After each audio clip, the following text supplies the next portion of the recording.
Hi guys, so welcome back to my YouTube channel. Leo nitawaonyesha kwa ufupi sana jinsi ya kujifanyia makeup mwenyewe. Kama kawaida, niko hapa kuwafundisha, kuwapa technique rahisi ya kuweza kujifanyia makeup mwenyewe unapotaka kwenda kutoka. Kama kuna kitu ambacho natamani ni kufundisha next time, mtanitumia DM. So for a start, hakikisha kwamba umechonga nyusi zako kama unavyoona hapa. You see? So nimechonga behind the scene ili tusicheleweshe muda. Then tutaendelea na kuchora. Najua lazima uweke unaita uwanja wa lulu, right? So here we go. Hakikisha mkono wako ni mwepesi.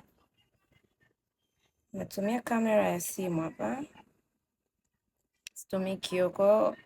And this, na mara nyingi napenda kutumia front camera. Hii ni front camera I'm using, so kwa unavyoenda hapa naenda hivyo hivyo. So in case baadaye ikitokea mistake yote nitafuta. So as always hivyo, then kwenye kona hapa kama kawaida unaenda kidogo hivi. See? Then easy as that. Usifanye kitu kikubwa sana, usifanye iwe blonde sana. Siku hizi unajua watu hawapendi hivyo. Then ukifanya hivyo you do the same to the other side.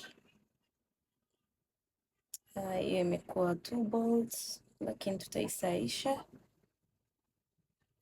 See? Kwangu mimi sipendi nyusi ziwe nyembamba sana, sipendelei yani kuzitoa nyingi, yani mimi naikaga tu kama frame. Napendaga uhalisia wa nyusi zangu zibaki vile vile, sipendagi kuzitoa sana. So ukishamaliza umechora kama hivi frame zako, then as normal unaanza kuzichana. Okay, unachana vizuri. Kama umenotice leo sijapaka kitu chochote usoni, yani sijapaka mafuta, hamna mafuta kabisa. Since I took birth nikabaki hivyo hivyo.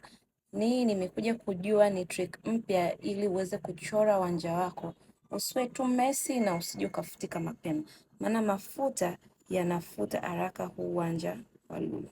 So leo iko very easy in that. So you make sure unaichana vizuri. There you go. Kuna wale ambao hawapendi ionekane sana, so una apply foundation before. Mimi ile sijaipenda, naona kama vile unakuwa uchafu, alafu ukiwa in reality inaonekana like it's not neat, yani so safi. So I'll go with the old fashioned way, and as you can see hapa sijaiweka concealer yoyote, sijai conceal, but it looks smart. So ngoja tu conceal alafu tunaendelea.